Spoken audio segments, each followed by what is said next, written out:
Bem-vindos ao DunaCast, o podcast do Duna Arrakis Brasil.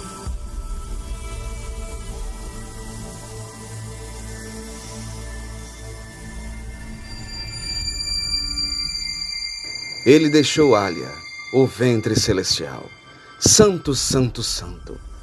Léguas de areia, fogo, confrontam nosso Senhor. Ele enxerga, sem olhos. Um demônio o aflige. Santa, santa, santa. Equação. Ele chegou ao valor do martírio. A lua cai. Canções de Muad'Dib.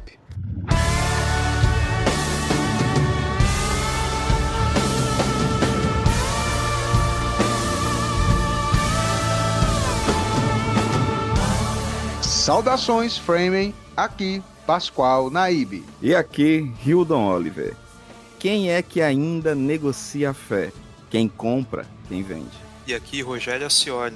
Não poderia acontecer nada mais terrível para a sua gente do que cair nas mãos de um herói, ou de um autoritário religioso. Bem-vindos a Arrakis e bem-vindos à segunda temporada do DunaCast.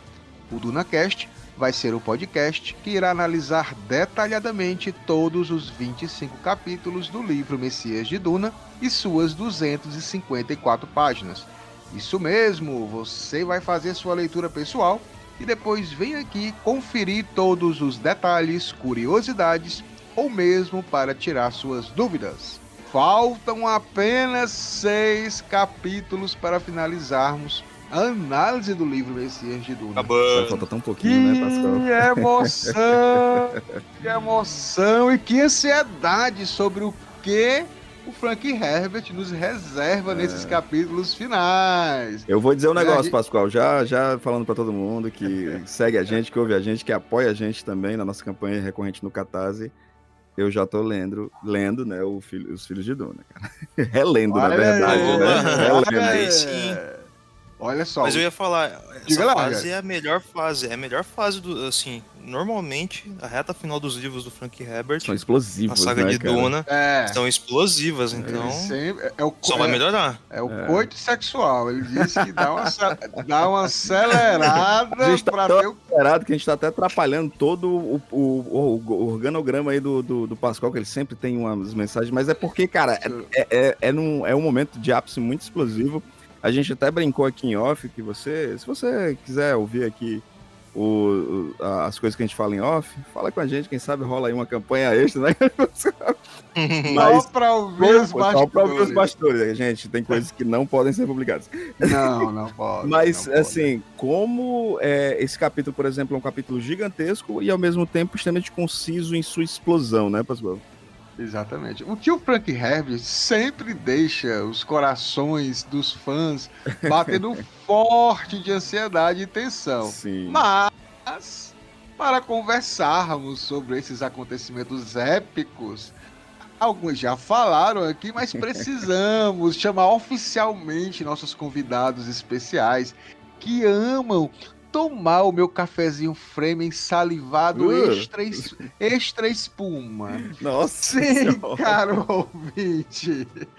Vamos às apresentações. Como é de costume, começo sempre por esse ser espaçoso. Nossa. Que necessita navegar por caminhos externos e internos. E que adora citar Fernando Pessoa quando está numa vibe de melange. Ele diz: navegar é preciso, viver não é preciso. Hildon Oliver. Assim caminha a humanidade.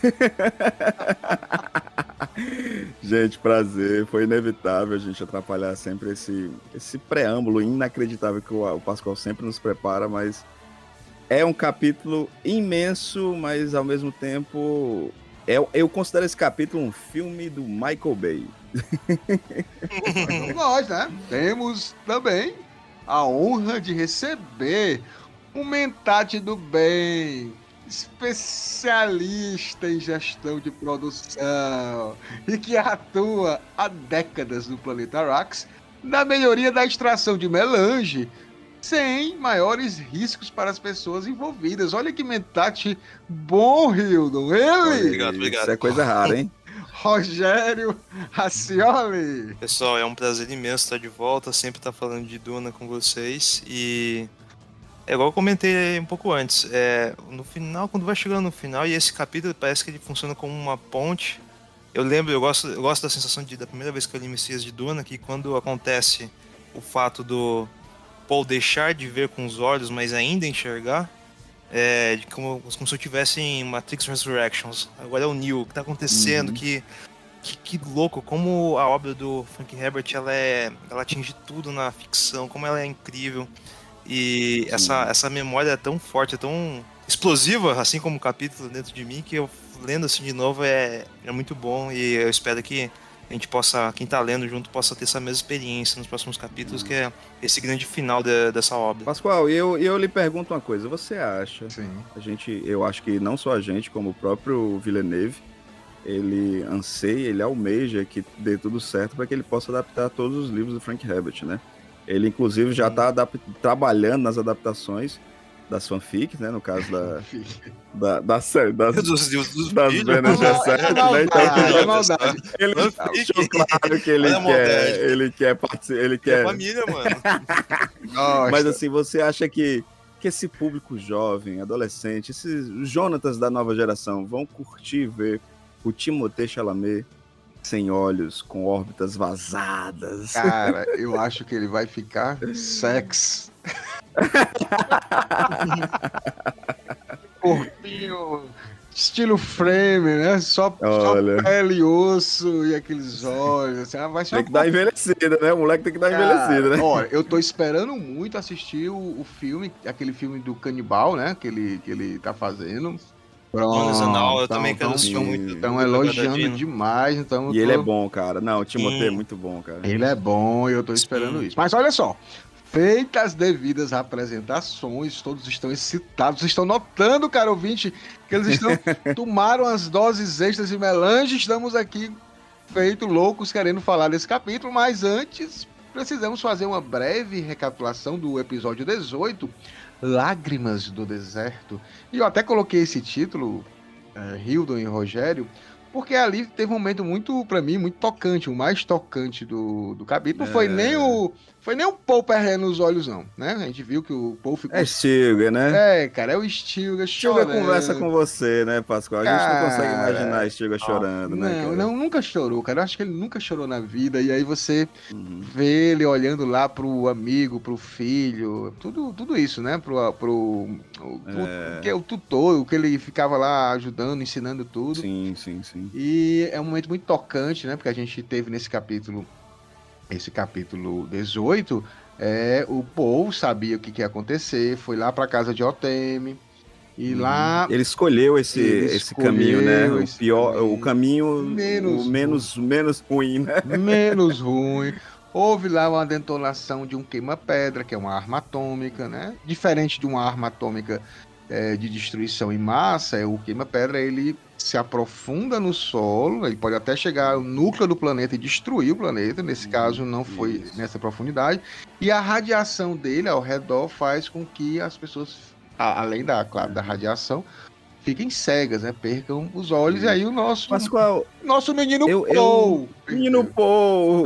Pascoal, eu fico pensando, né? Se, pra quem ouviu, né, e tá acompanhando a leitura, tá lendo junto com a gente, viu que Paul, né, escolhe, como a gente falou, escolheu o caminho menos ruim, né? Isso. E se esse caminho menos ruim, de certa forma, traz tudo aquilo que Paul precisava, né, que a gente tinha até comentado, você comentou muito bem, como Paul estava temeroso, utilizando escudos, né, sem se sentir seguro e temeroso por perdas, né, por perdas pessoais.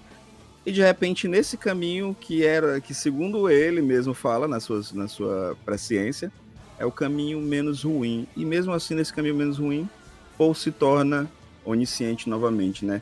Como essa divindade falsa construída, né? De certa forma.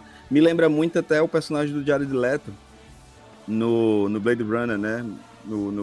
Também é do Villeneuve, por coincidência. Sim. Que é essa divindade cega e que tudo enxerga, que tudo percebe, que tudo acompanha, né, cara? Bem lembrado. E o Qual Roger. seria esse outro caminho, né, bicho?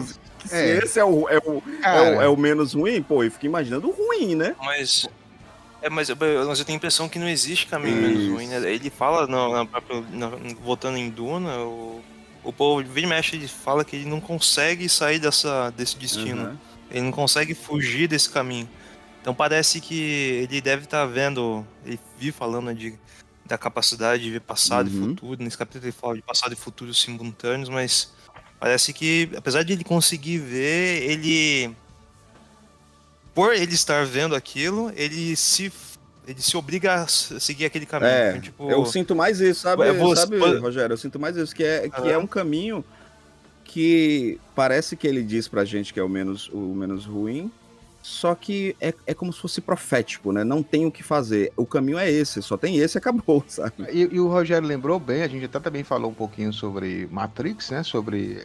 E com certeza, né? Matrix deu uma bebida, como pegou várias referências, e por isso é o filme que é, né? Um filme que marcou história. Sobre essa questão do Neo, né? E do Paul.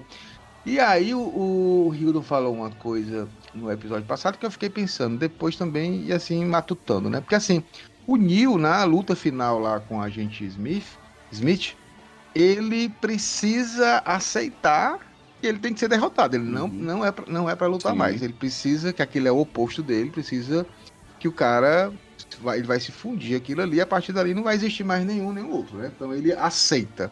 Só que o Neo em nenhum momento ele aceita de forma triste, né? Resignada. Não é alegre, mas ele compreende. O Neo ele compreende. Eu tenho que fazer isso. Isso é o certo a ser feito, né? O Paul, ele de uma certa forma, ele aceitou já, como o Hildon falou, ele aceitou esse caminho, tá? Ele tá seguindo essa visão, mas não é ainda de todo de uma forma, como eu posso dizer, que ele tá assim, ciente, legal, é isso que eu preciso fazer. Não, ele está resignado, né, Hildo? Uhum, sim. Ele tá Sim, ele tá resignado, completamente resignado. resignado em fazer isso. Mas eu acho que ele tá num caminho, acho que você percebe na leitura que ele tá num caminho de amadurecimento Sim. nesse processo de ir aceitando o caminho dele. Parece que a fala dele vai se tornar uma fala de alguém mais adulto, de alguém mais maduro, alguém mais velho, apesar de tudo. Então, assim, perdeu a vista, mas ele ainda consegue, ele vai mudando um pouco daquele jovem que a gente via antes. E tem outra coisa também que a gente já falou também, comparando ele, que aí também Star Wars, né, com o Anakin.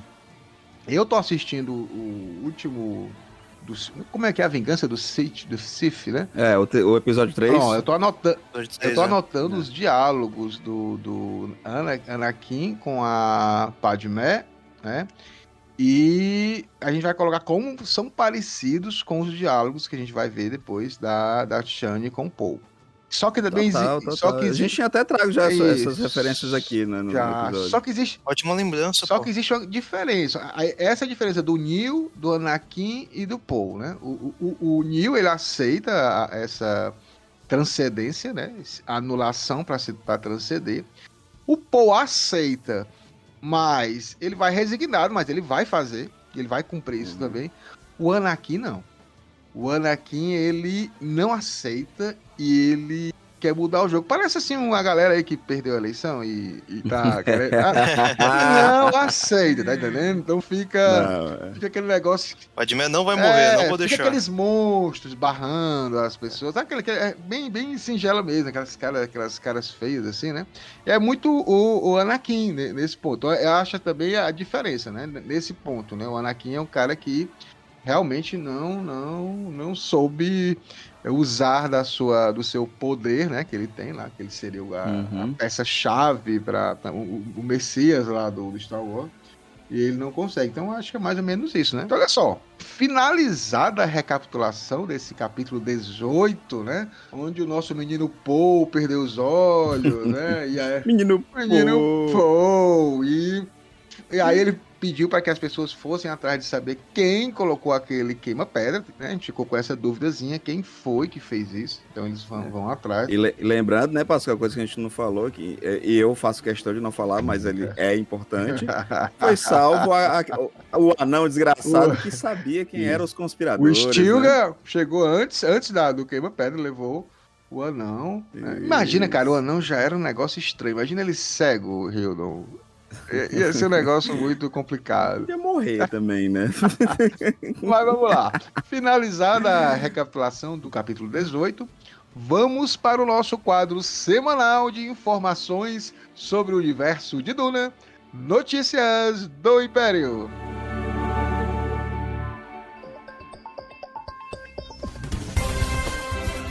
Boa noite.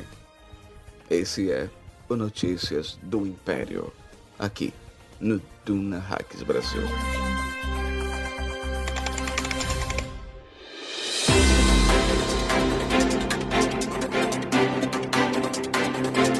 Olha só, grande Hildon. Opa! Novidades! Eita! Novidades, Frame. Finalmente o Villeneuve deixou vazar alguma Não, coisa. Villeneuve não.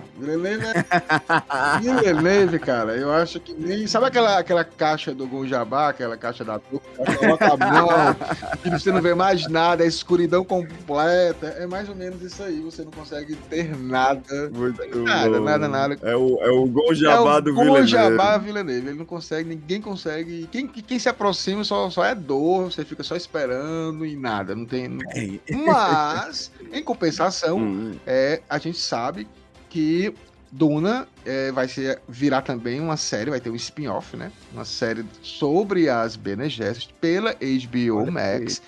Baseado. Cara, e olha só, Rogério e Hildo, olha como Duna tá com moral, porque assim, a HBO, ela cancelou muita coisa. Ela cancelou... A Warner tá estranha. Tá, cara, a Warner e a HBO, ela cancelou muita coisa. Coisas, filmes da DC, séries da DC. Filme pronto, né, cara? Filme pronto. Também até mesmo o spin-off também do Game of Thrones, porque não seria só o House of Dragon, teria outro também, cancelou. Eles cancelaram o do Velaryon, né? Que seria uma série que acompanha das aventuras dele pelo mar. Isso. Eles já tinham cancelado isso há uns 3 anos atrás, uma série que seria baseado na Longa Noite, que contaria a origem da Longa Noite, que dizem que tem o piloto gravado com a Naomi Watts e tudo, e isso não viu. E é muito provável que cancele mais 2, mas até o momento, a do Jon Snow, que eu acho que não deveria existir, tá firme. Pois é, mas aí isso mostra, cara, como o Duna tá com moral, porque Duna, The Sisterhood, hoje, oficialmente hoje, nós estamos gravando, gente, tá? Na terça-feira, dia 22. Então vocês vão... E a Argentina levou um sacode na Copa do Mundo. A gente tomou um cafezinho frame, o Rogério até passou pra gente, colocamos lá no Twitter, um cafezinho frame das lágrimas do Messi. Muito bom, delicioso. Aí olha só. O Messi ofertou água. Ofertou água, isso é verdade. E não só ele, mas tudo bem, né? Vamos lá. O Johan Rank, o cara que fez alguns episódios do Breaking Bad e fez a série premiadíssima Chernobyl, ele postou hoje no seu Instagram, né? Ele vai ser o diretor dos 2 primeiros episódios da série Dune The Sisterhood, né? Confirmou que hoje, dia 22, no caso vocês estão assistindo na sexta-feira, né? Dia 25, mas neste dia ele fala o seguinte, ó, neste dia começamos a filmar Dune The Sisterhood para HBO Max. Aí ele complementa, através das maquinações que ocorrem milênios antes da história que todos conhecem, Duna, mostramos o início da Irmandade que um dia será chamada de Bene Gesserit. E aí ele coloca ali Tânia contra o medo, né? O medo é assassino da mente. Ele complementa, tá? E aí, grande Rio, a gente já tinha o seu Viking, o Travis... O Travis Fimmel já estava no elenco, já foi... Isso. Né? A gente tinha... O eterno Ragnar Lothbrok. Exato, né? E a Indira Varma, que... Isso, maravilhosa. Game of Thrones, do Obi-Wan, né? Roma. Não, a gente Isso. esquece, A gente. gente tem as principais, assim, que são colocadas. A Emily Watson, que fez também Chernobyl, sensacional a atuação dela. E a Shirley Henderson, que a galera só conhece como aquela do Harry Potter, aquela chorona lá do banheiro que morreu. Esqueci. A murta que A geme. Murta que geme, exatamente.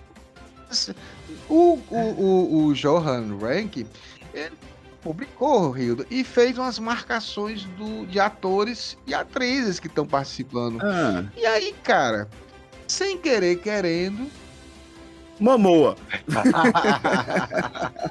Pô, uma boa? Não, sem, Não é sem assim. querer, querendo, ele marcou um cara aqui, o Mark Strong. É esse mesmo?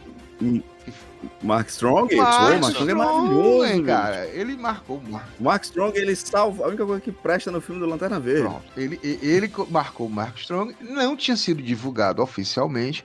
E eu tô achando que ele deu aquela, tipo assim, vou marcar meus atores aqui, tudo. Ai, E esqueceu que não tinham avisado ainda que o falou Mark Strong ali tava com no o elenco. setor de marketing se já tinham liberado, né? Então, tá aí, Mark Strong, se for confirmado, muito possivelmente ele não ia marcar o cara apenas para ele curtir o post dele, né? Uma coisa meio estranha. Mas cada vez mais um elenco bem. Não é um elenco assim, né? Que é tipo, mas tem muitos atores e atrizes que são legais, assim, vai fazer uma coisa bem, bem diferente. Então essa é a... Pode falar, Mas eu né? acho que Ó, não só os atores, mas tem a ótima direção, né? Sim, Tem sim, uma baita sim. equipe por trás. Então isso, E o poxa, investimento. o fato de não ter grandes estrelas é um. E o investimento, porque assim, o Villeneuve, cara, ele pegou, ele fez um filme de 165 milhões de dólares, tá? Se você pegar o filme de Villeneuve e pegar outros aí, até da Marvel, que é muito dinheiro, até o da Amazon, que foi feito lá, Os Anéis de Poder, cada episódio, cara, cara, Nossa. o Villeneuve, o que ele fez ali, é um negócio assim, monumental, com pouco dinheiro. Com efeitos Efeitos práticos. com Práticos. cenários reais. Então, assim, a coisa ficou grandiosa sem nem necessitar de tanto dinheiro para parte lá de efeitos especiais, né? Não foi um negócio assim. Então, a galera da série está aí, foi para Budapeste, está gravando em Budapeste, nos mesmos estúdios do filme. Com certeza deve pegar ali alguma coisa do que foi feito em Duna, né? Parte 2. Alguma coisa, né? Que eles não podem também copiar, mas vai ser o mesmo clima, vai seguir com certeza a mesma orientação. O Villeneuve tá na parte geral e ele iria gravar esse primeiro episódio do The Sisterhood, mas aí o Duna Parte 2 ganhou proporções que eu acho que nem ele imaginava, né? Com 6 Oscars. A moral dele, cara, assim, ele esfregou os 6 Oscars pra galera da Warner e disse, tá aqui, ó. agora, botar aqui uma pressãozinha na nossa nave mãe, inclusive estive no stand dele, Pascoal também teve. Gastamos, viu, Aleph? Gastamos uma graninha. Gastamos. Não me deram a eco bag, vou chorar aqui. Eu ganhei a eco bag, mas tudo bem. Eu não ganhei, acho que é porque eu esqueci de pedir quando eu vi o Pascoal postou, eu vai lá eco bag. Cara, mas o stand tava aqui na Bienal do livro do Ceará, tava super lindo. Eu comprei lá O Planeta dos Macacos, que era um livro que eu amo de paixão e eu não tinha, né? Eu já tinha lido de emprestado, aí eu comprei com essa capa maravilhosa. Show de bola. Tá na hora aí da nossa nave mãe trazer, né? Pelo menos esse primeiro livro, né, cara, que vai ter um boost absurdo por conta da série, né, Tô cara? chorando. Tá na hora aí, né? Eu isso que eu ia comentar, viu, Hildo? Porque assim, cara, eu acho que a minha maior dúvida não é elenco, não é direção, não é os showrunners atrás da série, é realmente o material que eles vão usar, sabe? Qual que é o caminho que eles pretendem ir. Porque com certeza eles não podem fugir muito do que tá construído no cinema. Atualmente eles vão querer fazer algum universo. Cara, exatamente, manter mais identidade e tudo mais. Mas é um caminho que eles vão, sabe? Exato. Até pra ter identidade, pra atualizar vocês, realmente vai ser baseado, né? Assim, vai ter muita inspiração no livro do Brian Herbert e do Kevin J. Ellis, o Sisterhood of Dune. Porém, existem personagens que estão sendo apresentados que não tem no livro, tá? Então, assim, vai ser com certeza uma mescla. Vai estar lá a questão geral, mas a série ela vai tipo dar uma aumentada em algumas coisas. Porque, por Não vai ser a fanfic da fanfic. não vai ser a fanfic da fanfic, porque são diretores e escritores bons que escreveram Halo. E aí. Pô, mas fanfic é bom, cara. Tem É, uma pessoa que faz umas fanfic de uns K-pop legais. Mas olha só, aqui, só para falar da Emily Watson e da Shirley, que elas vão fazer duas irmãs Harkonnen, tá? Que é a Valia e a Tula. A Valia, ela aparece muito e a Tula não aparece, é citada no Sisterhood. Aqui no roteiro aqui inicial que foi passado, pela série, é que as duas vão ser as principais protagonistas. Então tem essas pequenas mudanças e a gente vai acompanhando e passando para vocês. Mas, acho que novidades, foi muito boa essa novidade. Vamos agora para o quadro aqui dentro do Notícias do Império, que todo mundo ama e que o Pascoal está devendo muito ainda, todas o compilado de pitadas de melange dos nossos convidados. Mas vamos para o Pitadas de Melange. E aí, grande Hildon, comece por você. Rapaz, é o seguinte, eu vou começar. Vai começar por mim, porque eu já vou fazer um link com a indicação do Rogério, que ele já deu aqui um spoiler pra gente. E esse filme tá disponível no Star+, eu tô aproveitando. Pô, assinei esse negócio, bicho. Muito bom, viu, cara? Eu gostei bastante do Star Plus, né? Cara. Pô, cara. Tô gostando. Pra quem curte o sci-fi, tem vários filmes, inclusive tem todos os filmes do Planeta dos Macacos clássico lá, que eu amo de paixão. Tem a série Alien, Predador, inclusive o último que saiu, o Prey, né? Tá disponível no Star+. Gente, isso não é patrocinado. Inclusive, Star+, me nota a gente. Tem Duro de Matar, tem a saga nova de Planeta dos Macacos, tem muito material bom dos anos 80. Pô, me impressionou. E quase não tem divulgação. Exatamente, quase não tem divulgação. Então eu quero fazer um link já com a indicação do Rogério. Eu quero indicar, gente, um filme do Aronofsky, que é um filme mais antigozinho, de 2006. Né, o Aronofsky ele já tinha me deixado bem impactado, né, anteriormente com o Pi, que eu achei um filme esquisitíssimo. Né, e fiquei, caramba, que filme legal, sabe? Mas eu tô falando do Fonte da Vida, gente. Como eu falei, é um filme de 2006. É com o Hugh Jackman e a Rachel Weisz. Inicialmente, o Hugh não seria o ator escolhido pro filme, aí eu até não lembro quem seria. Na época que eu trabalhava até na Asa Video, acho que eu tinha essas coisas na cabeça. Hoje em dia, lascou.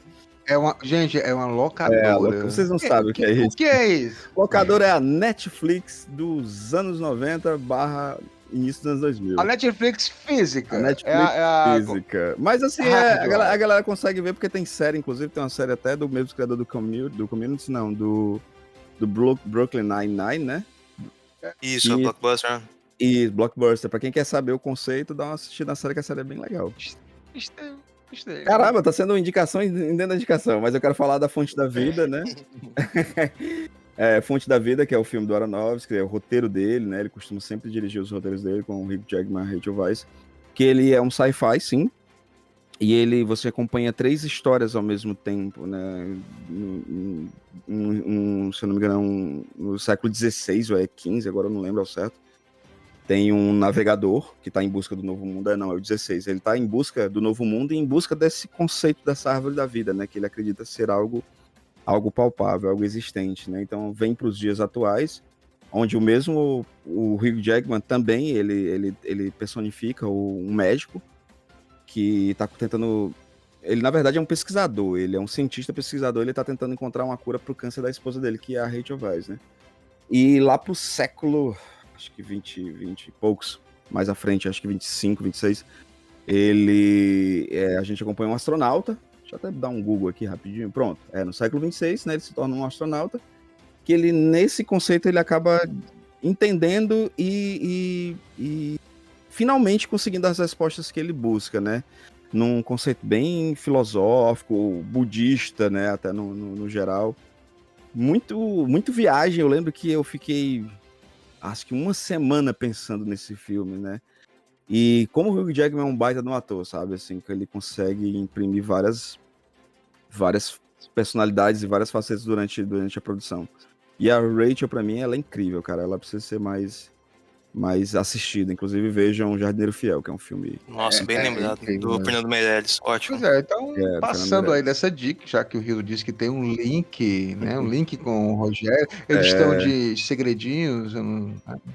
Por favor, passe aí. Deve ser alguma coisa na nossa mente aí que tá interligada, porque Pode a gente não ser, combinou pode nada, ser. né? Não, nadinha, nunca.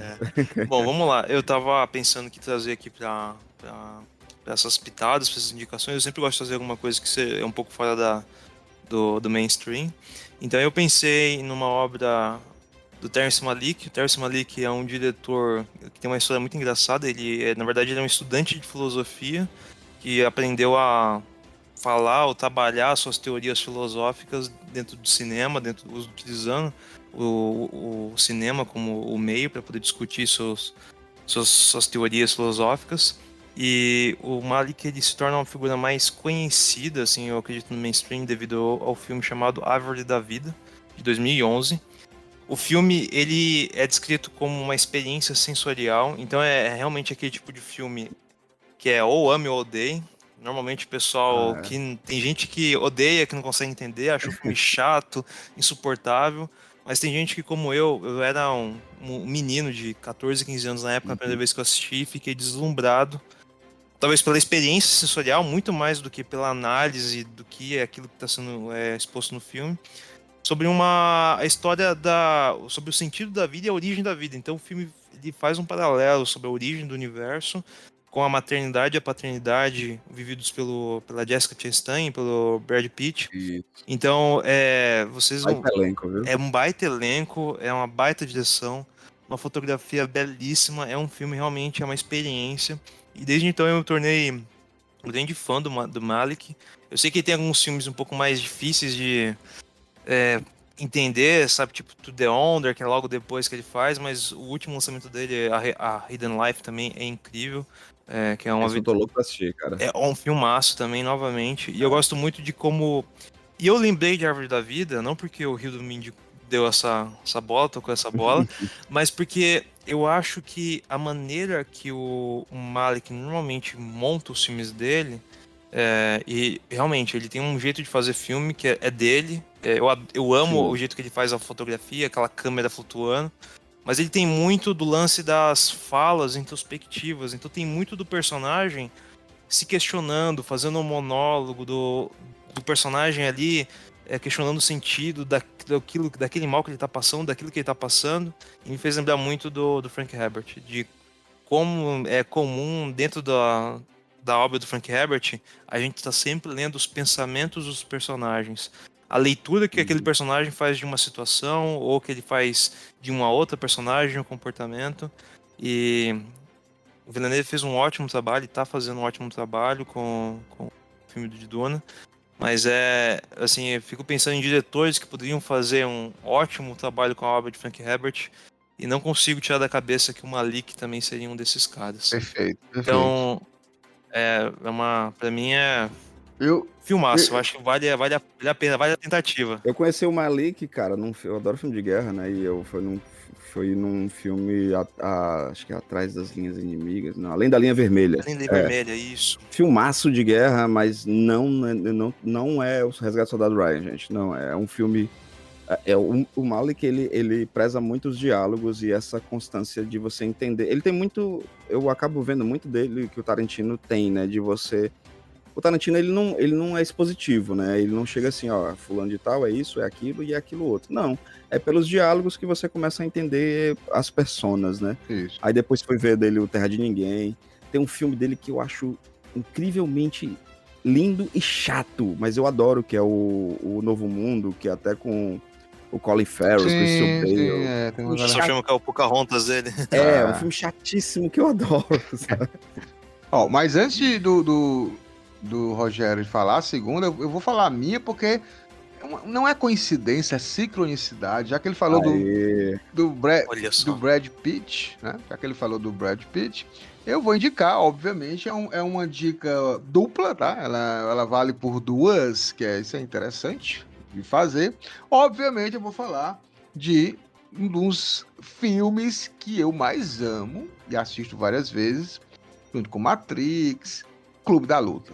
Cara, o filme Clube da Luta, ele tem o Brad Pitt, o Edward Norton, a Helena Bonham Carter, é isso? Aquela que faz a... Isso. Exatamente. Participa do Harry Potter lá também.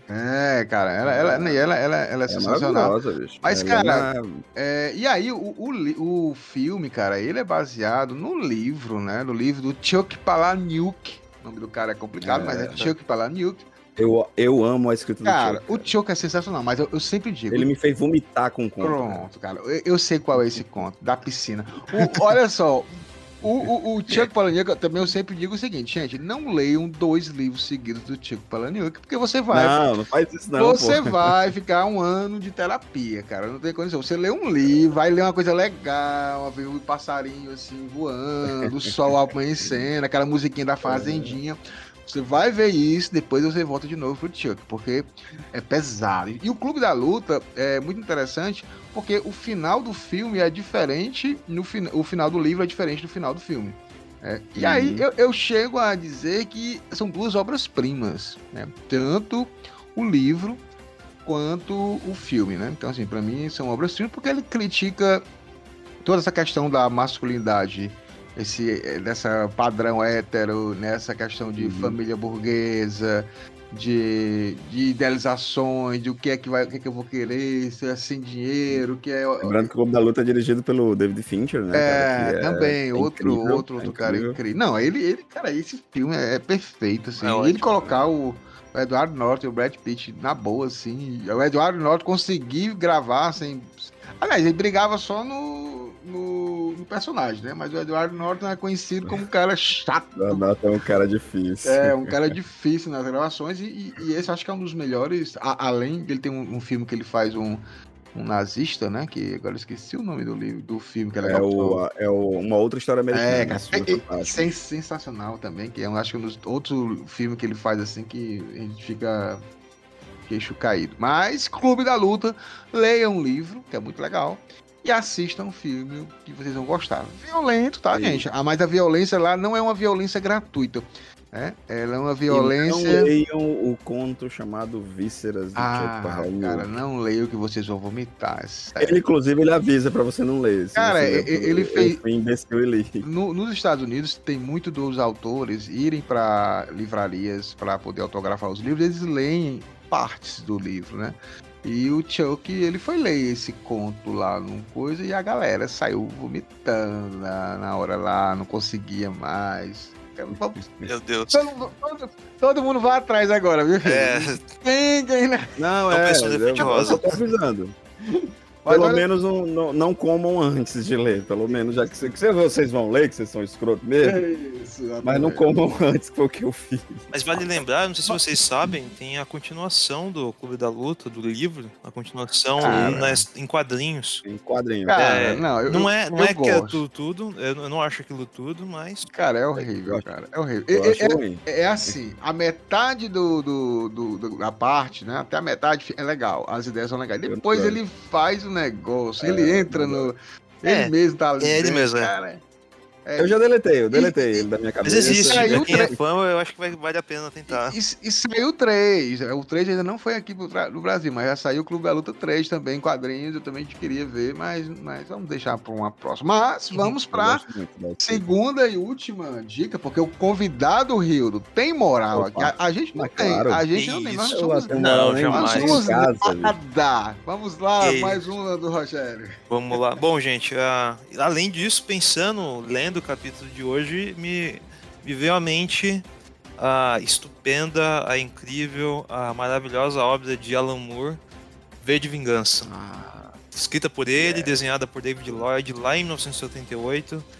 É uma obra que, a gente fala de V de Vingança, eu acho que muita gente nunca nem pegou a mão no gibi, todo mundo conhece a máscara do Guy Fawkes, mas não teve a oportunidade de se aprofundar numa história que eu acho incrível e que tem é uma história de redenção pra mim, uma história de redenção, de apoteose, de você tá junto com o policial ali investigando quem que é esse tal de V, quem que ele tá fazendo, aí tem todo o lance com algumas drogas, que é aquele governo totalitário, fascista, da onde passa essa história. que tem como um dos seus lemas força através da unidade e unidade através da fé, que é uma coisa que a gente vai ler falar hoje sobre a mistura totalmente perigosa de fé, religião com política, e a gente vai traçando esse caminho e daqui a pouco a gente tá junto com a comunidade, junto com os mascarados, falando Remember, the 5th of November. Então, faz quase 20 dias atrás, a gente tava, os fãs de Guy Fawkes, de V de Vingança, estavam relembrando esse momento, essa obra, que eu acho que é maravilhosa e importantíssima para a gente questionar muita coisa que a gente acaba se submetendo do ponto de vista social e político. Fica a indicação. O filme é muito bom. Tem um filme, adaptação das irmãs Wachowski. É verdade. No caso, elas são produtoras, Isso. né? Isso, desculpa. Mas assim, o filme, apesar de gostar do filme, ele deturpa algumas coisas que, pra mim, por exemplo, principalmente a questão do romance, né? Em vez de Vingança, não é romântico, não tem nada de romance.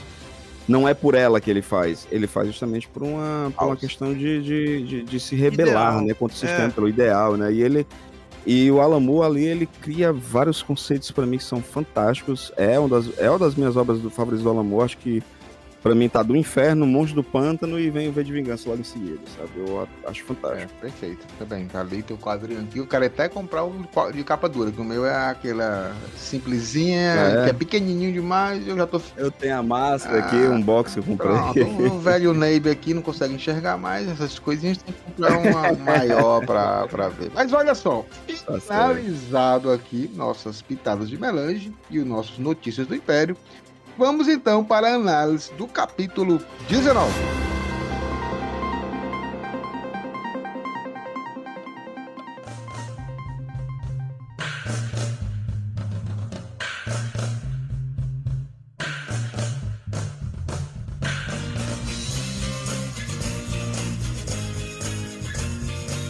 Grande Irildo e Rogério, vamos iniciar esse capítulo 19, que é enorme, mas como o Hildo bem falou, acontecem coisas que dá para resumir em 2, 3, 4 frases, assim, né? Não tem muito. Dá pra resumir em alguns caracteres, não mais do Twitter, mais do cu. É verdade, é verdade. Ô, louco. Falar nisso, o Duna Hacks Brasil. Não vou abrir, não. O Duna Hacks Brasil. O Hildo nem abre o Twitter.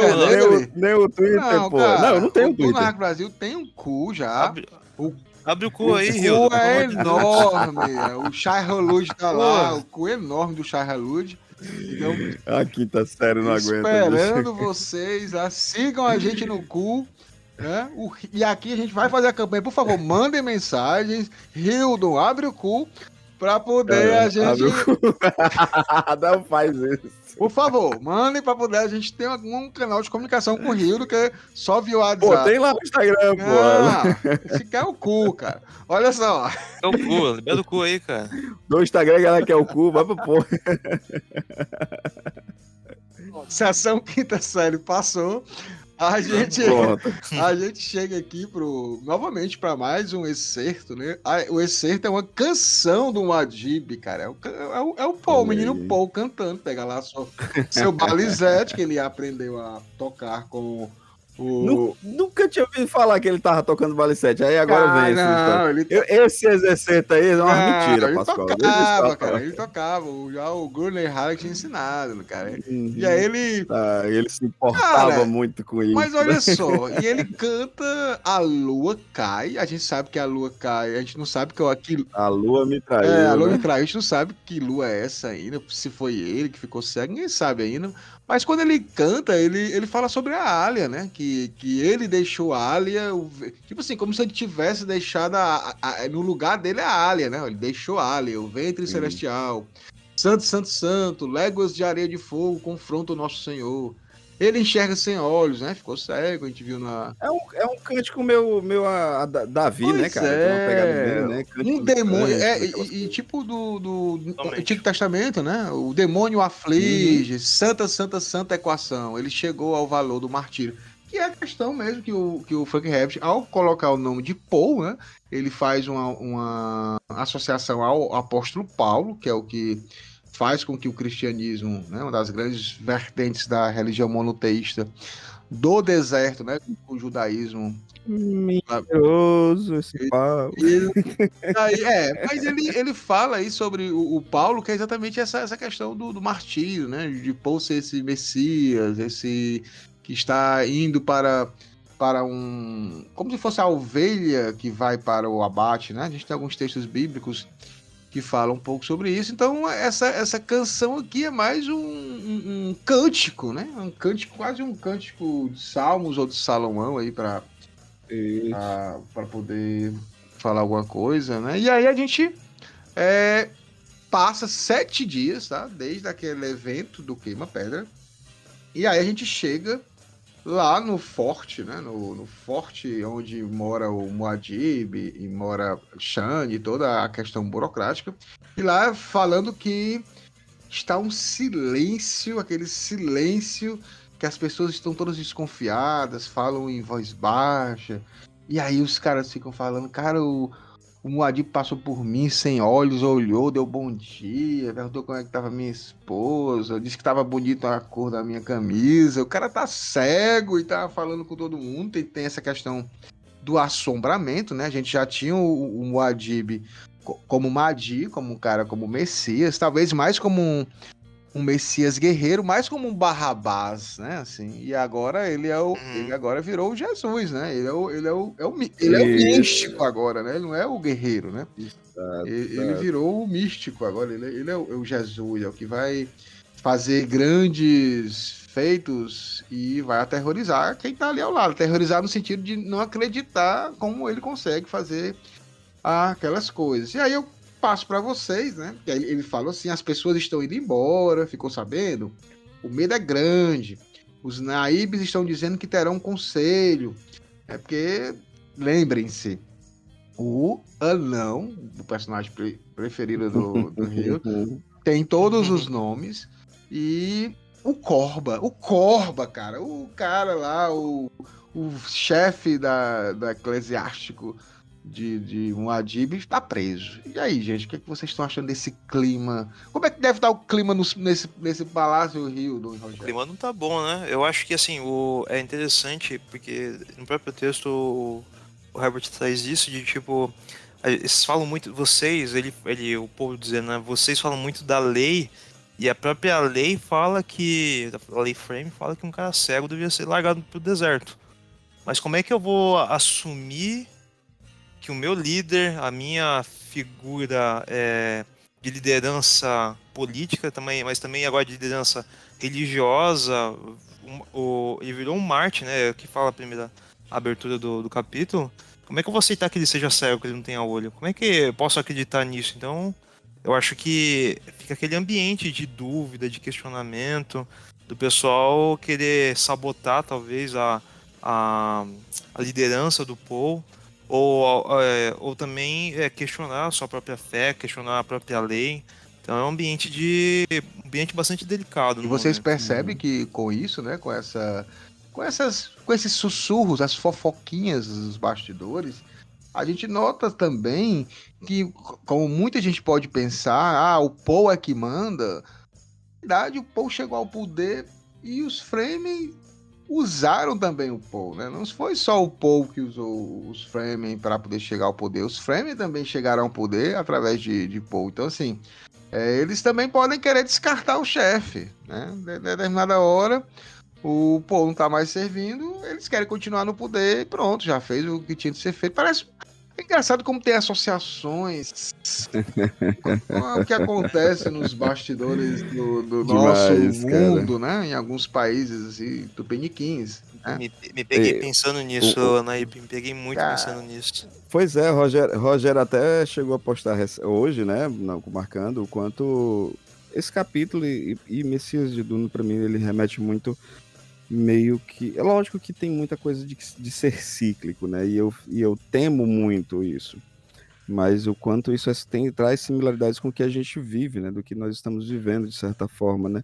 A diferença, né, é que, por hora, esse Messias aqui, esse Paul, de certa forma, ele ainda busca um melhor para o seu povo, né? Lógico que ele tá com aquela questão de que preciso salvar a Shani, preciso organizar as coisas, estou resignado, diferentemente, né, do que a gente está vendo na nossa sociedade, não tem resignação, Não tem de nada, de né? nada. E olha só, nesse primeiro momento, nessa primeira parte, a gente vê que existe já uma divisão, né? É uma conversa entre a Shani e o Paul. A gente vê que a Shani, ela é acordada pelo silêncio do forte. Cara, que escrita, né? Cara, ela foi acordada pelo silêncio no forte. Tipo assim, que coisa estranha, não tá acontecendo nada. Um prédio que é efervescente, toda a burocracia ali, e o maior silêncio. E lá, ela começa ela vai se levantar e ela olha lá pro Paul, né? E aí o Paul tá lá com o tecido ocular, aquela carne arruinada, mas tinha sido removida aquela coisa mais gelatinosa, né? E foi colocado injeções e ungüentos, né? Que salvaram, mas deve ser aquele negócio estranho, né? Porque o cara não é nem cego, porque os caras cegos ele fica com o olho branco, né? Assim, cor leitosa. Ele não tem olhos, cara. É buraco, é um negócio assim. E ele não colocou. É um côncavo no rosto dele, né? E deve ser um côncavo meio que aterrorizante visualmente, porque deve ter cheio de cicatriz, coisa de filme de terror, não é? Exatamente. É o que a Shane gostaria de ver quando acorda, sabe? E a Shane até fala que ele recusou, né, os olhos do Tleilaxu, mas quer comprar os olhos para toda a galera que perderam. E a gente vê a Shane também, ao se levantar, necessitando comer com urgência, porque ela foi tomada por uma fome voraz ao se sentar. Lembre-se que a Shani estava sendo boicotada por outra personagem favorita do Hildon, que é a Irula. Vocês percebam o nível de personagens que o nosso navegador da guilda ele tem, né? Tipo, a Irula, o Anão, a Reverenda Madre, esse tipo de pessoas. Mas a gente tem que lembrar que a Irula, ela administrava sem a Shani saber anticoncepcional. Para poder fugir desses efeitos do anticoncepcional, ela começou a entrar numa dieta frame à base de muita especiaria. E aí, aconteceu que essa vida que ela está gerando, no caso são vidas que estão gerando, elas consomem uma quantidade muito grande de comida. Ela precisa comer muito, porque senão ela morre, né? Então ela precisa comer de forma assim exagerada e muito especiaria. E aí a gente vê que essa é uma das situações que a gente começa a vê-la assim no começo, né? E aí o Paul, ele vai falando com ela, vai dizendo que eles vão voltar para o deserto, pede para ela não ter medo dele, porque deve ser uma coisa bem esquisita.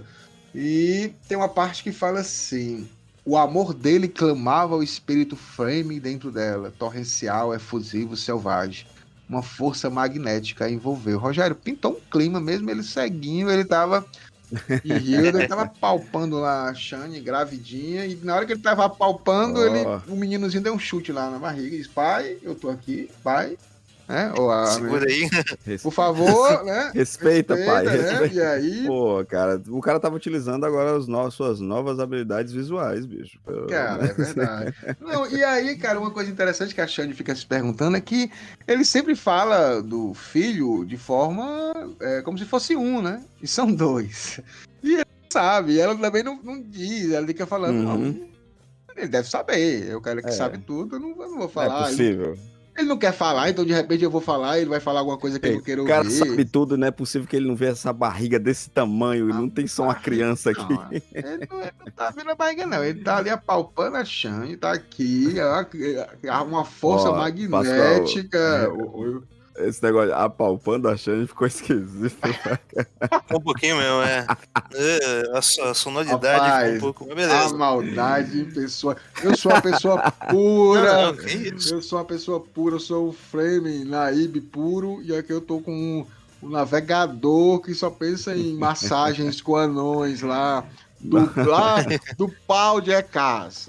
São o que tem lá, o pau névoa. Não vem com essa história desse pau névoa de novo, homem, pelo amor de Deus. Olha só, cara, tem uma parte aqui, o que é que vocês acham? Assim, é muito poética e bonita. Tem uma parte que ela tá conversando com ele, né? E eles estão meio que preocupados, né? O Paul tá muito deprê. Ele voltou a ser aquele cara mais deprê, né?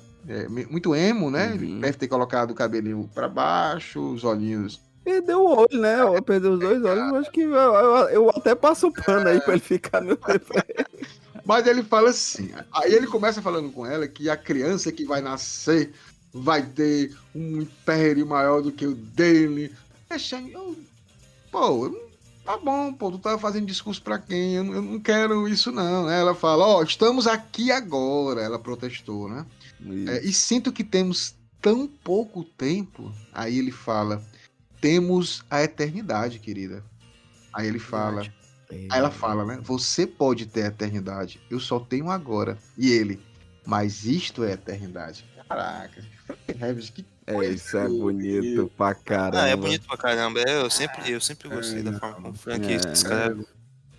É poético, é romântico e até um pouco metafísico, né? Porque Sim. o agora é o que a gente pode viver, a gente não consegue viajar pro futuro nem pro passado, então é o agora que a gente tem. Se você parar pra pensar, Shane, é a nossa eternidade, tem que fazer valer. Eu acho que, pra mim, também tem uma frase que eu acho, até marquei aqui, porque eu acho muito bonito, né? Quando ele fala, o amor não tem mistério, vem da vida, não está sentindo. É muito bonito, né? Para um capítulo que a gente sabe que vai ser terrível, e as coisas vão ser terríveis, mas é aquele respiro, né? De assim, não, ainda é por isso que ele luta, né? De certa forma, é o aviso a quem acompanha, né? Apesar de envolver tanta dor esse momento do Paul e do casal ali, porque tinha todo o lance da dificuldade com a gravidez, aí conseguiu superar isso. Aí tem o lance agora da liderança questionada, do cara atingido, que sofreu um golpe, não sei o quê. Mesmo assim, a solidez ali do relacionamento da Shane e do Paul permanece. E isso é muito bonito. Isso é muito bem escrito e você percebe, você consegue sentir isso se mantendo. Cara, e ao sair desse momento love story aí, né, deles dois, eles vão para um bate-papo, cara, político altamente qualificado, né, na conversa. Porque a Shane vai dizer, notou que ele tava com mau humor, né, e aí ela fala assim, meu amor, se as pessoas conhecessem você mais de perto, você é uma pessoa tão amorosa, né, e aí ele fala, não se pode fundamentar a política no amor. As pessoas não se interessam pelo amor, é desordenado demais. Elas preferem o despotismo. O excesso de liberdade gera o caos. Não podemos permitir isso, podemos? E como transformar o despotismo em algo que se possa amar? Cara, isso aqui é Maquiavel, né? Então, assim, e aí não é Atreides. Não é Atreides, definitivamente não é o lema Atreides de usar o despotismo, né, como uma forma de governo. Era o que os Harkonnen faziam. Os Harkonnen usavam isso de forma, claro, ampliada. Não, nem sei se ampliada, porque o Paul matou bilhões, né? Então, realmente, ele conseguiu superar os Harkonnen nesse sentido. Mas ele coloca Maquiavel. E aí ela vai mais um pouquinho na frente, ele fala sobre a questão das leis, né? E ele pergunta, o que é a lei? Controle? A lei filtra o caos e o que se passa por ela, a serenidade, a lei, nosso ideal mais elevado e nossa natureza mais baixa. Não observe a lei muito de perto. Se o fizer, encontrará as interpretações racionalizadas, o casuísmo legal, os precedentes da conveniência, encontrará a serenidade, que é só mais um sinônimo de morte. O Frank Herbert, ele passa de Maquiavel, de um cara altamente conservador, né, o Paul falando de uma forma conservadora, e vai para um quase anarquista, né, detonando a questão das leis, né, das leis jurídicas, né, e eu vou falar aqui uma opinião minha, vocês podem ampliar, retrucar, mas a questão principal que eu acho que ele fala que quando se olha de muito perto as leis, a gente nota que as leis são lentas, né? Porque elas acompanham os movimentos sociais, as organizações sociais de forma muito lenta. Porque é uma instituição social também que muda pouco. E quando muda, tem que ser uma pressão grande da sociedade para que isso mude, né? A gente está vendo isso de uma forma recente, porque a gente fala assim, lei, a gente está vendo a Copa do Mundo do Catar, né? Onde, por exemplo, a homossexualidade no Catar é crime passivo de prisão ou morte. Né? Então, assim, então determinadas leis, elas são escrotas, elas são complicadas, elas são feitas para que uma determinada classe ela continue do mesmo jeito que está. Então, assim, quando o Paul fala Sim. isso, né, de olhar de mais perto as leis, não é que ele está dizendo que todas as leis são ruins, né? Porque a gente sabe que, como ele falou até no capítulo passado, o homem é o animal do homem é o lobo do homem, né? Ele precisa de alguma lei para poder ordenar, mas ao mesmo tempo que tem essa ordenação diante de um caos selvagem, entre aspas, ele fala que essa própria lei também pode ser deturpada e usada para massacrar, para matar, para colocar um sistema político, teocrático, Provavelmente vai, né, fazer inclusive. isso no poder, né? Então eu acho legal esse contraponto, porque ele sai de Maquiavel, porque ele tá apoiando ali Maquiavel, tem que ser um déspota, e em seguinte o povo fala ou uma coisa que é completamente ao contrário do despotismo, que é criticando a lei, que é o que o déspota mais se utiliza, né? A gente vê quando se pega em vários países aconteceram isso, né? Quando se usa o judiciário para esses fins, né?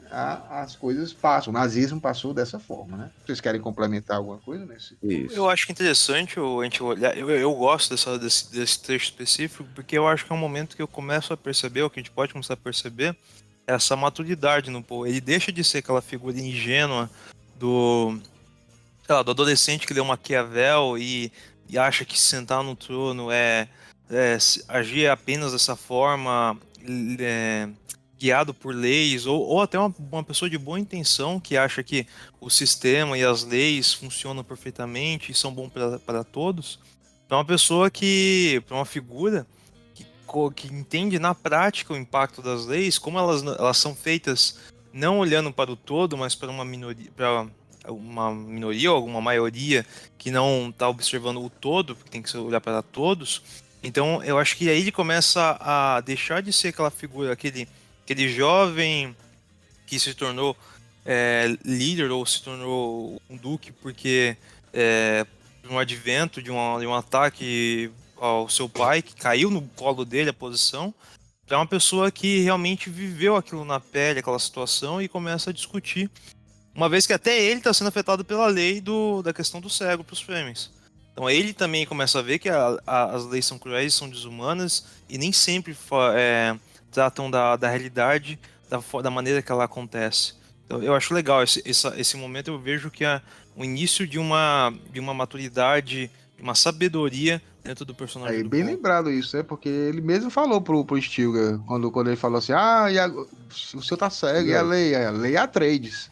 Não é a lei Fremen. Então ele cria também as leis, né? Isso. E aí é interessante, para finalizar esse diálogo do Paul com a Shani, é que ela nota que ela fala assim, era como se ele pegasse a máxima Fremen, nunca perdoar, nunca esquecer e açoitasse o próprio corpo com ela, né? Então o Paul tá nessa fase de Uhum. realmente não se perdoar e não esquecer o que ele fez, né? Então tá um pouco complicado. Acho que até é um caminho, né, Pascoal, que ele busca dessa, querendo um pouco de uma redenção e ao mesmo tempo do entendimento das dores do líder, né, de que essas escolhas fizeram tudo isso, chegaram a esse momento, né. Exatamente. E ele finaliza assim: ver a eternidade era se expor aos caprichos da eternidade, oprimido por dimensões intermináveis. A falsa imortalidade do oráculo exigia represália.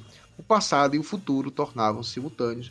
Que é o que ele está vivendo, né? Ele fala que é esse aí, pesadelo apocalíptico que ele consegue viver. E aí a gente sai, ele tem que ir para um conselho, porque no início do capítulo é dito que todos os naibes, gente, é um conselho naíbe, é todos os grandes chefes dos Siths de Arrax. Ele Você estava lá, Cara, eu Pascoal? estava lá, né? Estava lá e estava observando, estava direto com a mão na daga Cris, esperando que o meu Paul, meu menino Paul dissesse: matem os traidores, que eu já ia pela garganta. Meu uso. Meu Zu, meu Madi, meu Kuzat Haderach, tudo, meu tudo. Né? Mas não foi necessário fazer isso. Porém, tá? A gente vê aqui nesse conselho. O Paul iria depois. E quem vai começar o conselho é a menina Alia.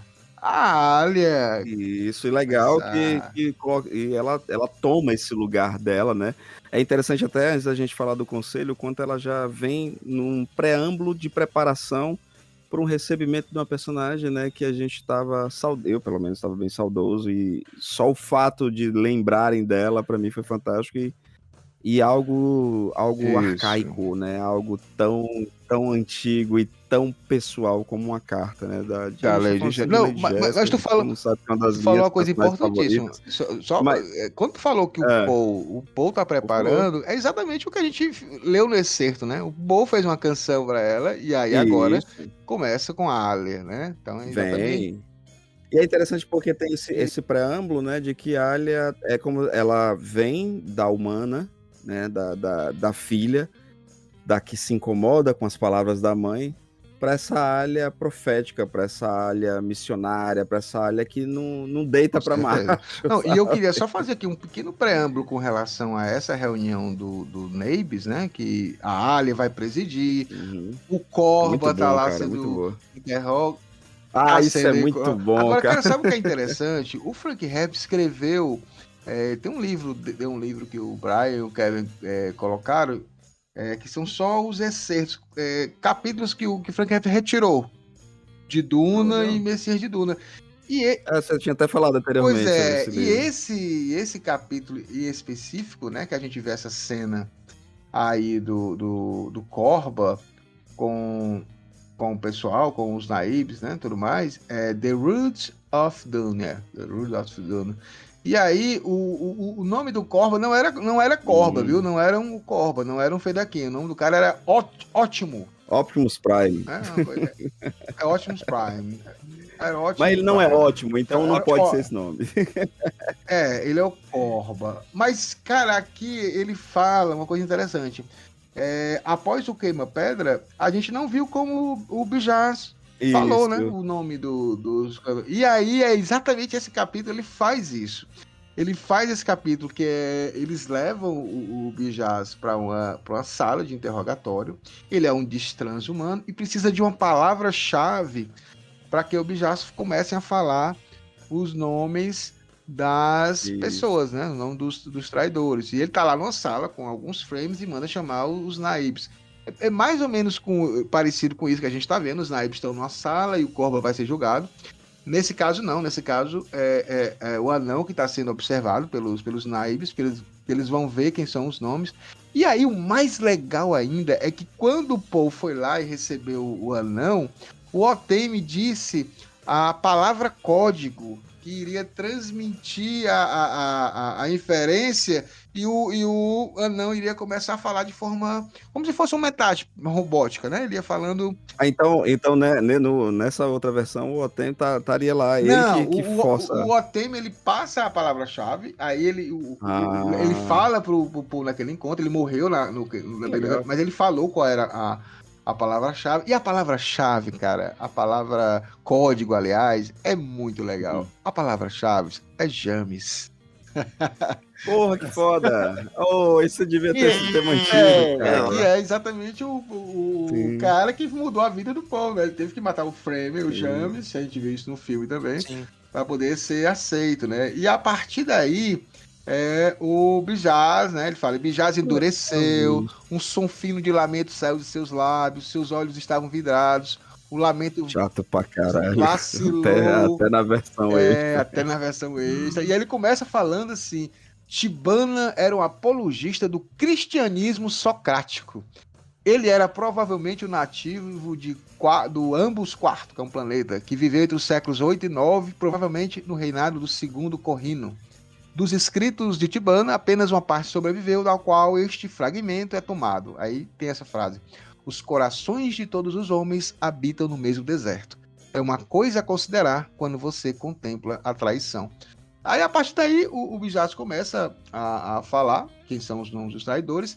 E aí, tá lá o Banerjee. Lembra do Banerjee, que é aquele guarda de segurança do que prendeu o teu favorito lá, o Trelaxu, o Seitele? Estava o Seitele, que estava lá como a filha de Otemi, né? Uma das filhas de Otemi. E aí o Banerjee que levou ele pra prisão. O Banerjee está aqui, está com algumas outras pessoas. Quando o anão começa a falar os nomes, cara, um dos nomes é o assistente do Banerjee, que tá lá.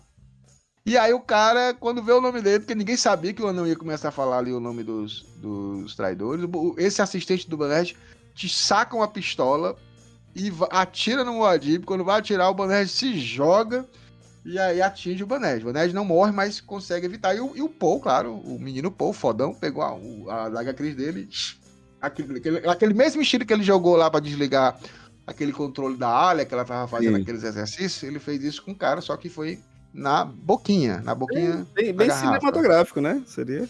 Não, ia ser uma coisa bem interessante, né? Agora, aqui é interessante que não fala muito da... Eu acho que o pessoal já deve estar acostumado do Paul cego, né? Assim, porque ninguém fica, ele tá cego. Não, ele tá cego, ele fala do queimador de pedra também. Acho que no início, sim, do capítulo. No início a gente sente que tá todo mundo... né? Todo mundo... Exato. Pronto, essa é a versão alternativa. Olha aí. Desse capítulo que a gente vai ver agora. Que agora que é diferente em que sentido? É a Alia, não é o Paul, né? Isso. O Paul chega depois, né? A Alia chega. Não é para ver o Bijaz, e sim para ver o Naib, né? O Corba, né? Que é o líder eclesiástico. Me recusa a chamar Corba de Naib, cara. Cara, ele não é. Cara, e nesse mesmo, tanto nessa versão que foi tirada, como na versão do livro, é mostrado também como Frank Herbert ele destaca como os Naibs se corromperam, né? Com roupas, joias, esmeraldas. Mas eu quero só voltar para a questão da Lady Jéssica, que o Hildon falou, né? Porque ela mandou É porque é uma preparação justamente, eu acho importante a gente relembrar, só por conta de que é uma preparação para essa roupa que a Alia vai usar, né? Ela, ao ler a carta, né, ao ser chamada a atenção de certa forma, ao lembrar do toque da mãe, do cheiro, né, de certa forma, e meio que remete ela a um outro mundo, um mundo que já não faz mais parte de quem ela é, de certa forma, né? E aí, para os críticos de Lady Jéssica, chupa! Porque ela aqui nessa carta, Oxe, quem que é louco? desde Duna, ela vem avisando ao Paul.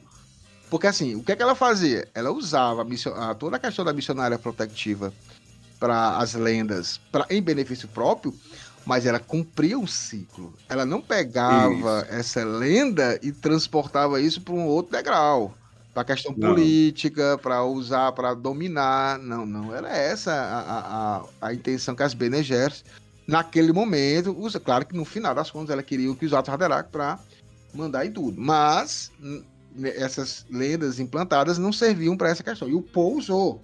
E aí ela fala. E aí vocês podem comentar depois que eu ler essa carta. Vocês estão criando um paradoxo letal, Jéssica escreveu. O governo não pode ser religioso e autoritário ao mesmo tempo.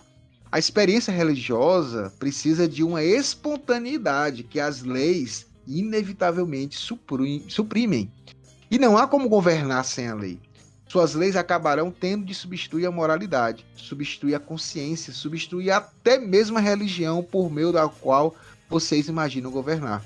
O ritual sagrado tem de brotar do louvor e dos anseios virtuosos que elaboram com grande esforço uma moralidade significativa. O governo, por outro lado, é um organismo cultural particularmente sedutor para dúvidas, questionamentos e controvérsias. Prevejo o dia em que a cerimônia terá de tomar o lugar da fé e o simbolismo substituirá a moralidade. A mulher não apareceu nenhum momento no livro, cara, mas aí aparece. Chega dando lapada, né? Ela chega dando lapada. Essa bomba aí. Dá uma dessa. Não tá atual também. Isso aí não é nem a questão nacional, não. Dos movimentos. Não. Movimentos de extrema-direita no mundo todo. É exatamente isso, cara. É transformar uma lei em código moral. E aí de forma hipócrita. Não é de forma religiosa, espiritual. Não é uma transformação espiritual. Vamos ser honestos, né? Nunca é, né, cara? Nunca é. É pegar uma infração e transformar num crime sagrado. falar do líder mal, que a política você tem que falar mal, tem que questionar, tem que criticar os caras, tem que elogiar quando for para elogiar, mas tem que criticar. E quando se transforma em religião e política, quando você ataca o líder, você está atacando o Messias, tá atacando. E Isso. aí você pode ser morto por blasfemar. Você não está mais cometendo um crime, você está cometendo um pecado. Isso aí é perigoso demais, né? Muito, muito perigoso. Eu acho que, assim, exatamente o que você falou, Naib, não é um negócio que a gente só tá vendo agora dentro do nosso cenário político nacional, ou também comparando o cenário político internacional, mas é uma ferramenta muito antiga, e sempre quando eu penso, é uma coisa antiga que a gente tá vendo de novo, eu sempre lembro de Battlestar Galactica, porque tudo isso já aconteceu e vai acontecer de novo, porque assim, é usar da ferramenta religiosa para poder manipular e perverter aquilo que a religião deveria cumprir, ou os papéis morais, valores que a religião deveria cumprir. Igual a Lady Jéssica fala, né? Cada um tem sua área de atuação. E usar daquilo para poder mudar a lei a seu favor, mas de forma maldosa, ao seu favor, mas ao seu benefício próprio, não é do benefício de todos, não é o benefício do povo como um todo, é o benefício daquele pessoal, o interesse daquele pessoal. E isso pode sim se tornar motivo para justificar agressão física, verbal, intelectual, de todo tipo, justificar atitudes malucas, igual gente que tá querendo mandar sinal para alienígena. Então, assim, Nossa, gente orando no muro, fazendo de muro da lamentação um quartel. Então, assim, é de uma perversão religiosa, chega até a ser psicológico o negócio, porque É angustiante, cara. É angustiante, angustiante. pessoas em posições É. com tanto poder fazem disso e não tem noção do mal que eles estão fazendo, da perversão que eles estão Isso. realizando. Então eu acho perfeito. Eu acho assim, é incrível como o Frank Herbert, numa obra de ficção científica, ele faz o melhor que uma obra de ficção científica pode fazer, que é usar da sua narrativa para discutir situações atuais ou situações que são atemporais igual a essa. E aí a gente continua esse interrogatório, né?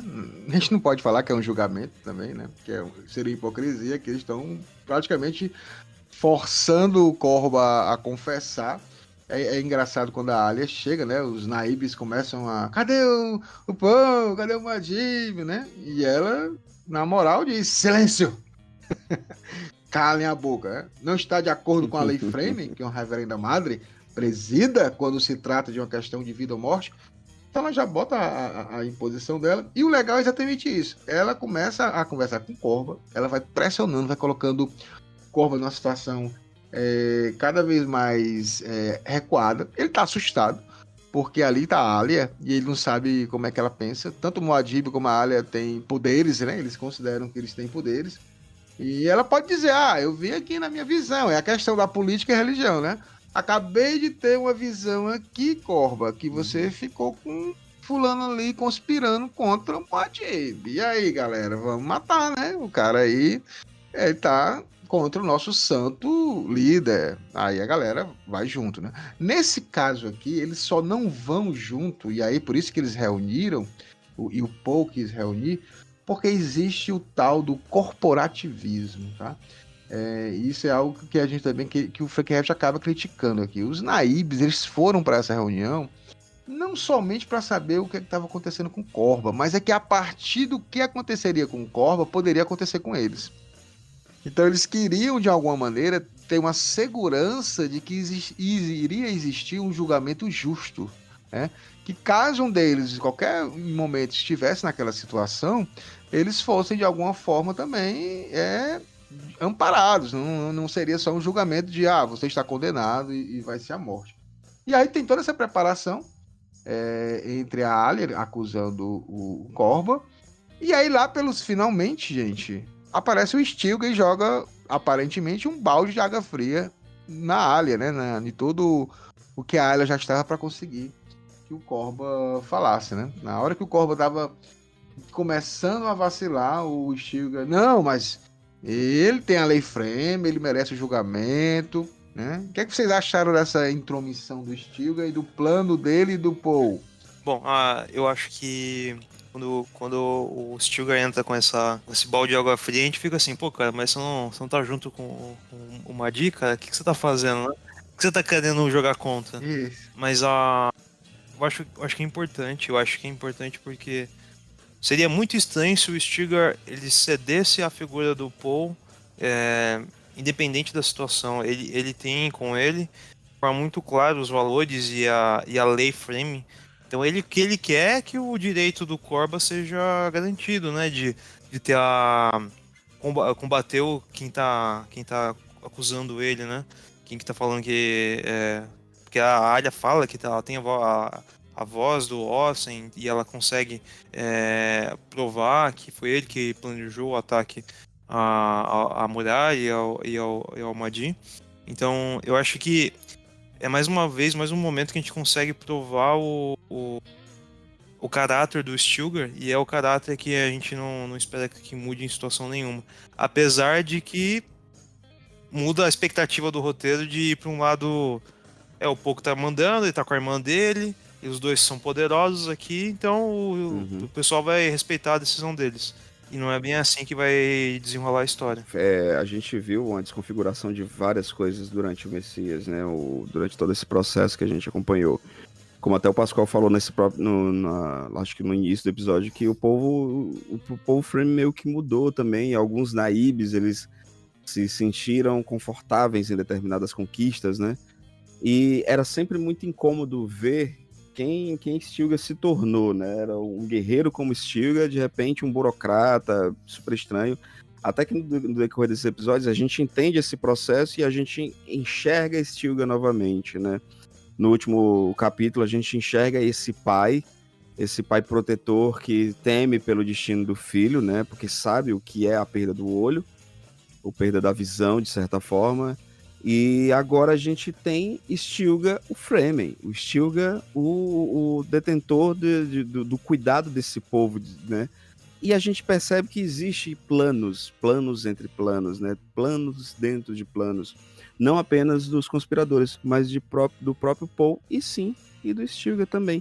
Que nesse capítulo, mesmo sendo uma questão de plano, você vê que Stilgar tem a sua própria voz, né? Ele tem as suas próprias, não vou dizer maquinações, mas as suas escolhas. Perfeito, né? Perfeito.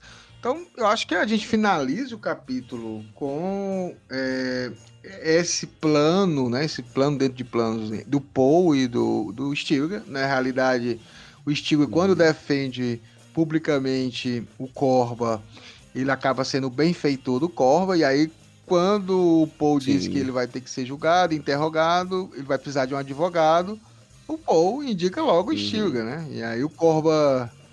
E com isso o Paul até traz a questão de que assim, você não confia na palavra de Stilgar, você não confia nesse frame que sempre lutou pelo acabou de te defender, acabou de... Foi o único que te defendeu, inclusive, não, seu arrombado. Ele usaram essa estratégia também, né? Do policial bom e policial ruim. E aí o Stilgar disse: não se preocupem, Madia, eu vou espremer ele lá na cela. O cara vai torturar o cara até não querer mais pra saber de tudo. E eu acho pouco. E a gente finaliza aqui esse capítulo grande, mas com muitas coisas interessantes, até um capítulo à parte que eu trouxe aqui do Frank Herbert, e vamos para as nossas considerações finais.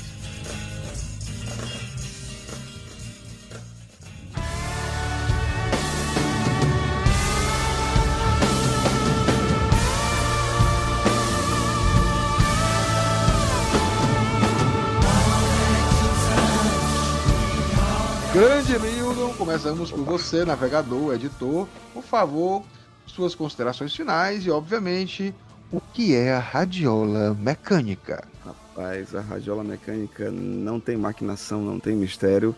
É apenas a gente transformando as suas ideias de podcast em uma realidade. Então fala com a gente, conversa, tá a fim de fazer um podcast, não sabe por onde começar? Fala com a Radiola Mecânica, que a edição é por nossa conta. Vocês podem vir com os episódios brutos. Silvio, eu gravei esse monte de coisa. Será que tem como a gente salvar? Tem como a gente salvar. Junto com a Radiola Mecânica. 5 horas ele topa. Topo sim. A gente topa tudo. Dinheiro, opa.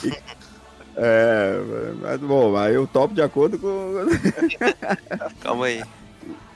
E gente como a gente falou, como eu falei, eu brinquei, né, que esse capítulo é dirigido pelo Michael Bay, né, porque acontece muita coisa, é muito frenético e ao mesmo tempo ele tem as suas sutilezas, né, você vê essa passagem de persona do Paul, né, Paul mais uma vez mudando, mais uma vez se desconfigurando, mais uma vez se tornando esse Messias construído, né, o Kwisatz Haderach, que essa história precisa. Só que é melancólico também. É melancólico até a gente ver o quanto Alia, né? A Alia,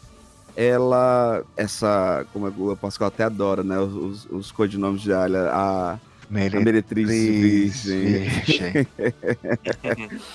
Mas o quanto Alia, mais uma vez, se mostra humana nesse resgate da mãe, né? Nessa voz da mãe que não está presente e ao mesmo tempo está em dizer para ela: olha o caminho que vocês estão percorrendo, sabe? Não é porque eu fiz as minhas escolhas que eu vou compactuar com isso, porque essa linha não deve ser passada. E ela já foi passada há bastante tempo. Então a gente vê essa transição de Alia, dessa filha, dessa pessoa que tem medo, dessa criança que ela queira ou não queira ainda, tem um aspecto muito juvenil, a gente acaba esquecendo disso, né? Sim. E ao mesmo tempo que ela se torna absurdamente grandiosa. Por quê? Porque essa história pede que ela seja, porque esse povo exige que ela seja, porque se ela não for, ela não vai sobreviver até o fim desse livro e aos próximos, né? Gosto demais, e a melancolia, ela se instala de forma absurda nesse episódio. Perfeito, Dani. Muito obrigado mais uma vez por estar aqui com a gente. Vamos às considerações finais do nosso convidado, agradecendo aqui o Rogério Acioli. Pode falar das suas redes sociais, quem quiser seguir você. E, por favor, sua vez. Bom, mais um ótimo capítulo. Messias de Duna, eu acho que é uma ótima conclusão para essa saga do nosso querido Paul Atreides. É um capítulo realmente mais volumoso em relação a tamanho, mas ele tem tópicos mais específicos, objetivos, onde ele decide algumas coisas ali. E fica, eu acho que agora a tensão no ar. Eu gosto muito dessa construção do Frank Herbert. Apesar de vai ser de um tom jocoso, né, engraçado, mas imitando a situação do coito, mas a ideia de construir essa tensão, esse exaspero nos últimos capítulos para poder fazer a resolução no clímax da história é muito boa. Vemos de novo a figura de um Paul, e eu acho agora um Paul mais maduro, mais adulto. Fico me questionando se vai ser nosso Timothée que vai interpretar esse homem mais sábio nas telonas quando chegar o momento, ou seria um outro ator, como é que seria isso? A gente vê também uma área. Eu tenho a impressão, toda vez que eu chego nesse momento da história, eu tenho a impressão que é uma área talvez cada vez mais tomada por um poder, ao mesmo tempo que ela é tão nova, mas ela é tão poderosa, e as vozes dentro dela, e a memória da mãe que está em Caladan. E eu acho que o que mais marca nesse capítulo realmente é a mensagem atemporal que o Frank Herbert traz sobre a importância de a gente não misturar religião com política, de como isso pode ser uma mistura letal. E ela fala, né, quem não gosta da Lady Jessica, eu não sei quem que é, mas a Lady Jessica mesmo não sendo ela falando, é a frase dela que encerra esse capítulo também. Ela é como se a gente lê a carta junto com a Alia e termina o capítulo a Alia lembrando daquilo que a mãe falou. Vocês estão criando um paradoxo letal. Tô falando. E quando a mãe fala que vai acontecer um negócio, é batata, né? Acontece. Né? Então, eu acho que a grande resolução, ou a grande lição talvez que a gente fica quando a gente lê Duna, é que a gente acaba falando, fica discutindo sobre todas essas coisas, sobre líderes poderosos, sobre líderes perversos, sobre figuras messiânicas.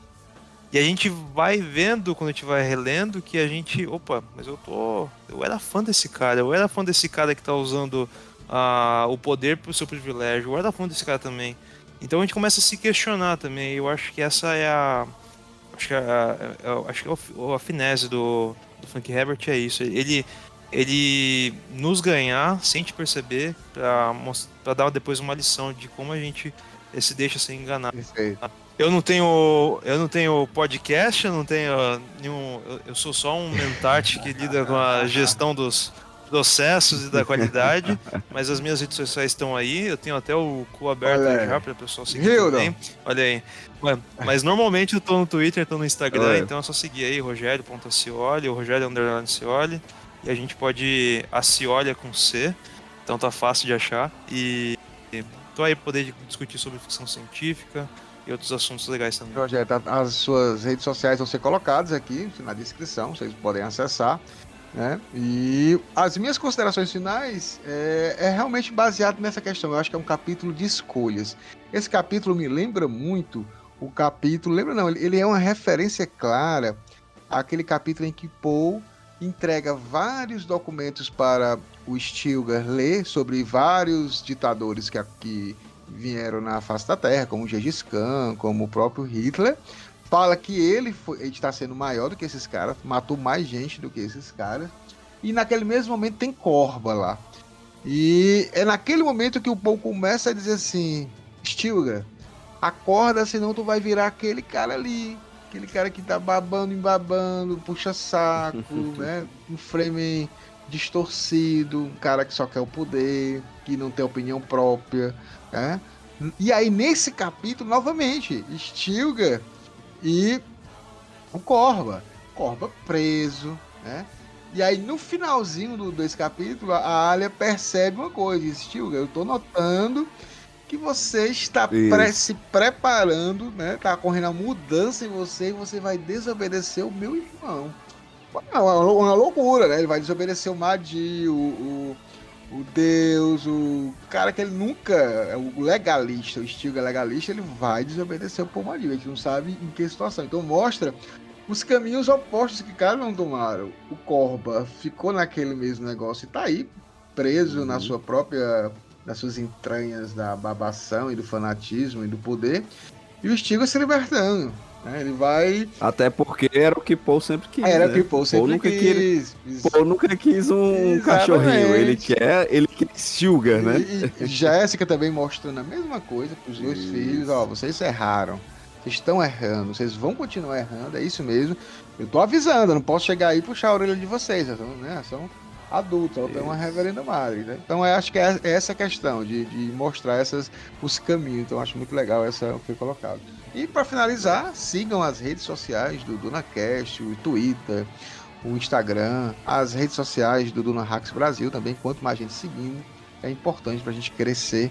E se acheguem nos grupos de WhatsApp, Telegram, Facebook, Discord, que lá tem uma galera que bate papo sobre Duna.